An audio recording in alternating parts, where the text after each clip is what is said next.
Hi friends, welcome to Sanjaya Study Circle. இன்றைக்கி என்ன பார்க்க போகிறோங்க அப்படின்னா February 9 and 10 கரண்ட் அஃபேர்ஸ் தான் பார்க்க போகிறோம். வாங்க பார்க்கலாம்.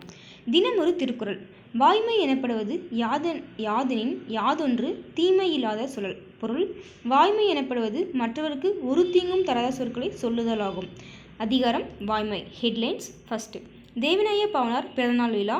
செகண்ட், மானுடம் வெல்ல வேண்டும். தேர்டு, ஆந்திரா ஒடிசா மாநிலங்களில் SC/ST பட்டியல் திருத்த மசோதாக்கள். ஃபோர்த்து, இந்திய வம்சாவளியைச் சேர்ந்த ஆஸ்திரேலியாவின் முதல் செனட் MP. ஃபிஃப்த்து, ஓட்டுநர் இல்லாத மெட்ரோ ரயில் உருவாக்கம் பணி. சிக்ஸ்த்து, February 17 விண்ணில் பாய்கிறது GSLV F-14 ராக்கெட். ஏழாவது, சரண் சிங் நரசிம்மராவ் MS சுவாமிநாதனுக்கு பாரத ரத்னா விருது. எய்த், QS இந்தியா உச்சி மாநாடு. நைன்த்து, இதுவரை 53 பாரத ரத்னா விருதாளர்கள். கொஷின் பாயிண்ட் ஒரு 2 கொஷின்ஸ் பார்ப்போம். பாதுகாப்பு துறையில் உள்நாட்டிலே தயாரிக்கப்பட்ட முதலாவது விமான தாங்கி போர்க்கப்பல் என்ன அப்படின்னா INS விக்ராந்த்.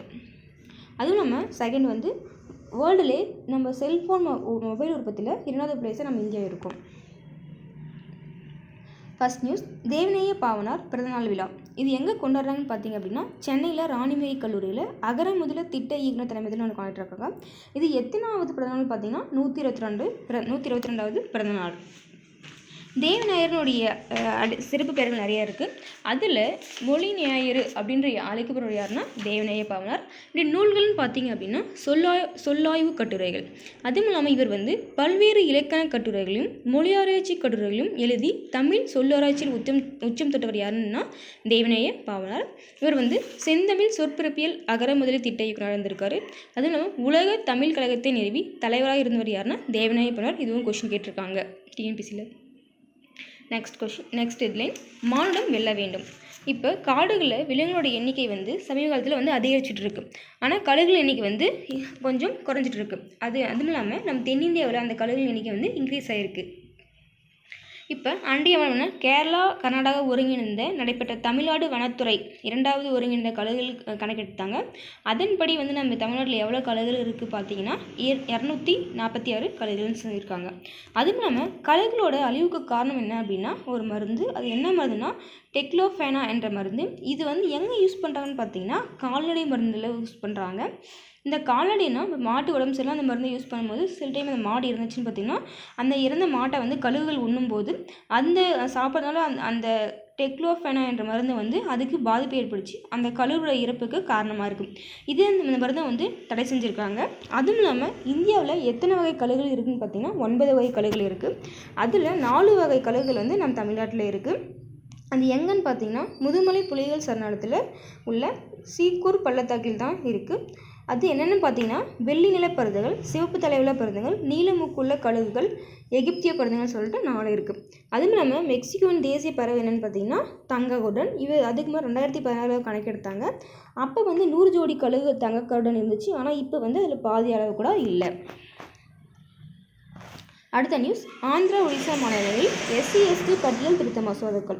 இப்போ என்னென்னா ரீசெண்ட் அரசியல் வரிசை திருத்த மசோதா 2024 மூலம் வந்து ஆந்திரா மாநிலத்தில் வந்து என்னென்னா போண்டோ, போர்ஜோ, கோண்டா போர்ஜோ, பரங்கி பெர்ஜா ஆகிய 4 சமூகத்தினரை வந்து பழங்குடி அந்தஸ்து கொடுத்துருக்காங்க. அதே மாதிரி அரசியலமைப்பு வரிசையில் திருத்த மசோதா 2024 படி ஒடிசாவில் வந்து 4 சமூகத்திற்கு அந்த பழங்குடி அந்தஸ்தை கொடுத்துருக்காங்க. அடுத்தது, ஆஸ்திரேலியா பகவத்கீதை மீது உறுதிமொழி எடுத்த பதவியேற்ற முதல் செனட் MP. இந்திய வம்சாவளியைச் சேர்ந்தவர் யார் அப்படின்னா வருண் கோஷ். இவர் எங்கன்னா ஆஸ்திரேலியாவுடைய செனட் MP-யாக இருக்கார். இவரோட நம்ம இந்து புனித நூல் என்ன அப்படின்னா பகவத்கீதை. இதன் மீது உறுதிமொழி எடுத்து பதவியேற்றிருக்காரு. அடுத்தது, ஓராண்டாக மாற்றம் இல்லாமல் தொடரும் வட்டி விகிதம். இது என்னென்னு பார்த்தீங்க அப்படின்னா ஃபஸ்ட்டு நம்ம RBI பற்றி பார்த்துருவோம். RBI வந்து எப்போ ஸ்டார்ட் பண்ணாங்கன்னா 1934 ஆக்ட் படி 1935 ஏப்ரல் 1 ஸ்டார்ட் பண்ணியிருப்பாங்க. இதை எப்போ நேஷனலைஸ் பண்ணியிருப்பாங்க அப்படின்னா 1949 நேஷனலைஸ் பண்ணியிருப்பாங்க. இதை ஹெட் குவார்ட்டர் வந்து ஃபஸ்ட்டு கல்கத்தாவில் வந்திருக்கும். 1937 வந்து மும்பைக்கு சேஞ்ச் பண்ணியிருப்பாங்க. இப்போ நம்முடைய வட்டி விதம் ரெப்போ ரேட் வட்டி விதம் எவ்வளோன்னா 6.50 ரேஷியோவில் சதவீதத்தில் இருக்குது. அது வந்து 6வது முறை அந்த வட்டி வந்து மாறாமல் இருக்குது. போன ஆண்டு பிப்ரவரி மாதத்தில் வந்து 0.25% உயர்த்தி 6.50 வந்து இருந்திருக்கு. அதுக்கப்புறம் வந்து 6 முறை நிதி கொள்கை கூட்டம் கொடுச்சு. ஆனால் அப்பயும் வந்து அந்த விகிதத்தை வந்து அந்த வட்டி விகிதத்தை வந்து அதிகரிக்காமல் அப்படியே தொடர்ந்து வந்துட்டுருக்கு.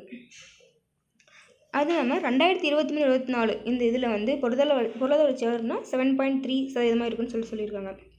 அடுத்தது ஓட்டுநர் இல்லாத மெட்ரோ ரயில் உருவாக்கம் பணி மேலான இயக்குனர் ஆமோத் சித்தி தொடங்கி வைத்தார். மெட்ரோ ரயில் தொடக்கம் வந்து 2ஆம் கட்ட வழித்தடம் ஓட்டுநர் இல்லாத மெட்ரோ ரயில் வந்து ஸ்டார்ட் பண்ணியிருக்காங்க.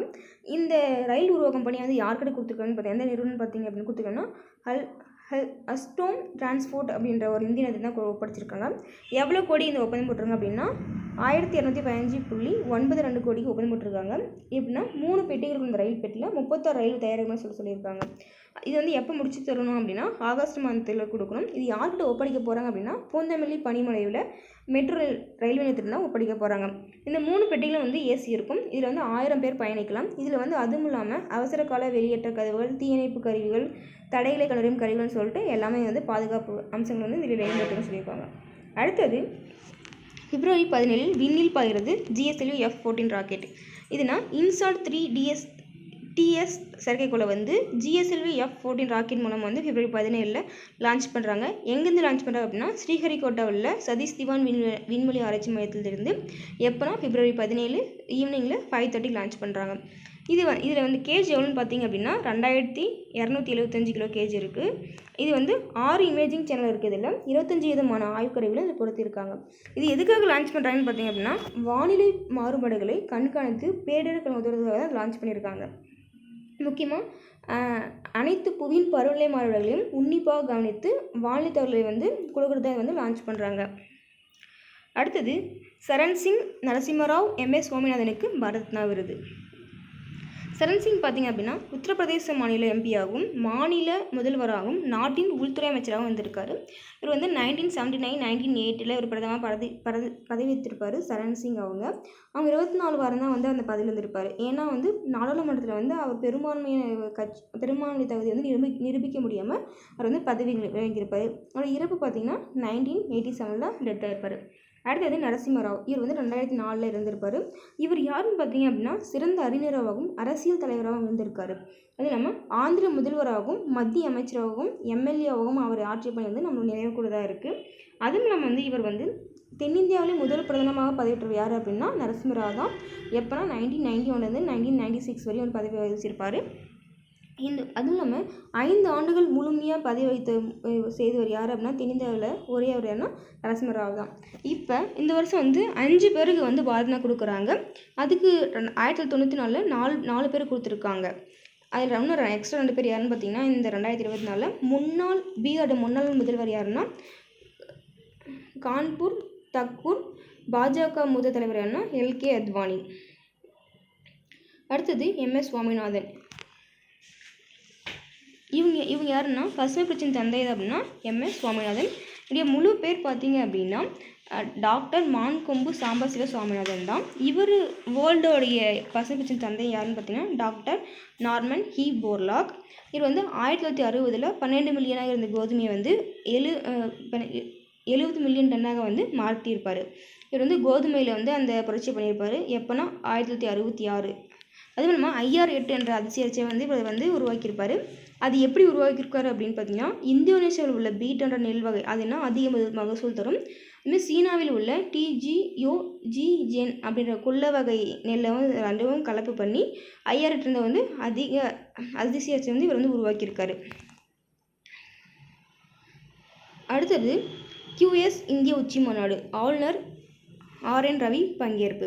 இது எங்கே நடக்குது அப்படின்னா QS இந்திய உச்சி மாநாடு வந்து மாமல்லபுரத்தில். இதில் என்ன 20க்கும் மேற்பட்ட பல்கலைக்கழகங்களுக்கு வந்து உலகத்தர கட்டுப்பாட்டு நிறுவனமாக இருந்த சான்றிதழை வந்து வழங்குறாரு RN ரவி அவங்க. அடுத்தது இதுவரை 53 பாரத ரத்னா விருதாளர்கள். இப்போ இந்த நிகழ்ச்சியில் வந்து 5 பேருக்கு வந்து பாரத ரத்னா கொடுக்குறாங்க. அதில் 4 பேர் இறந்தவங்க, மீதி ஒருத்தவங்க வந்து ஒருத்தவங்களுக்கு தராங்க. ஃபஸ்ட்டு பாரத ரத்னா விருது வாங்கினவங்க யார் அப்படின்னா மூத்தையர் ராஜாஜி. அடுத்தது வந்து சர்பள்ளி ராதாகிருஷ்ணன். அடுத்தது CV ராமன். எப்போ கொடுத்துருப்பாங்கன்னா 1954 கொடுத்துருப்பாங்க. அதுவும் இல்லாமல் அம்பேத்கருக்கு எப்போ கொடுத்துருப்பாங்கன்னு பார்த்தீங்க அப்படின்னா 1990 கொடுத்துருப்பாங்க. அதே அப்துல் கலாமுக்கு 1997 கொடுத்துருப்பாங்க. MGRக்கு 1988 கொடுத்துருப்பாங்க. இது வந்து இம்பார்ட்டன்ட் சொல்லத்தக்கது.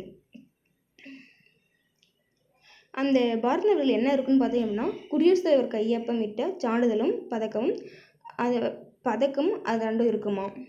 அதேமாதிரி இம்பார்ட்டன் ஒன்று பார்த்திங்க அப்படின்னா 2019ஆம் ஆண்டு யார் கொடுத்தாங்க அப்படின்னா பிரணாப் முகர்ஜிக்கு வந்து 10 கொடுத்துருப்பாங்க. 2020லேருந்து 23 வரையும் யாருக்கும் கொடுத்துருக்க மாட்டாங்க.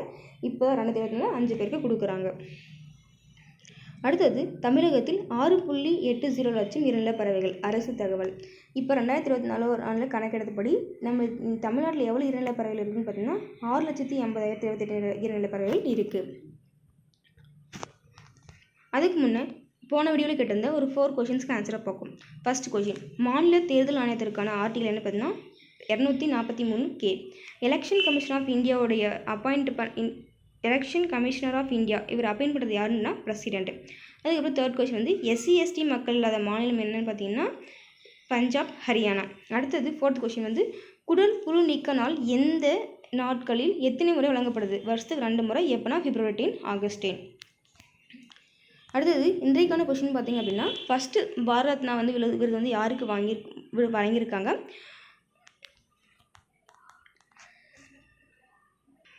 அடுத்தது செகண்ட் கொஷின், வேர்ல்டு பசுமை பிரச்சனை தந்தை யார்? தேர்டு, இந்திய பசுமை பிரச்சனை தந்தை யார்? அடுத்தது குறள் பார்க்கலாம். பொது நோக்கான் வேந்தன் வரிசையா நோக்கின் அது நோக்கி வாழ்வார் பலர். மீனிங், அரசன் எல்லாரையும் பொதுவாக நோக்காமல் அவரவர் சிறப்புக்கேற்றவர் நோக்கினால் அதை விரும்பி சுற்றமாக வழங்கியவர்கள் பலராவர். அதிகாரம் சுற்றல் தாளால். எக்ஸ்ட்ரா பாயிண்ட்டு சயின்ஸ்லேருந்து பார்க்க போகிறோம். Box and conduct. நேரல் கொள்கை, ஒளி என்பது ஒரு வகை ஆற்றல், இவை நேர்கூட்டில் செல்கிறது. அடுத்த பாயிண்ட், ஒளிக்கதிரானது தன் பாதையிலிருந்து விலகி செல்வது ஒளி விலகல்னு சொல்லியிருக்காங்க. அடுத்தது, மிக நுண்ணிய துகள்கள் மற்றொரு பொருளில் சம அளவு இருப்பதை வந்து கூழ்மன்னு சொல்கிறாங்க. கூழ்மத்து எக்ஸாம்பிள்னு பார்த்தீங்கன்னா பால், புகை, ஐஸ்கிரீம் மற்றும் கலங்களான நீர். அடுத்தது, லென்ஸ் சமன்பாடு மற்றும் லென்ஸை உருவாக்குவார் சமன்பாடுன்னு 2 இருக்குது. ஆகிய வந்து மெல்லிய லென்ஸுக்கு மட்டுமே பொருந்தக்கூடியது. அதே தடிமான லென்ஸுக்கு வந்து இவ்விரு சமன்பாடு வந்து சிறிதளவு மாற்றம் இருக்குன்னு சொல்லியிருக்காங்க. Thank you friends.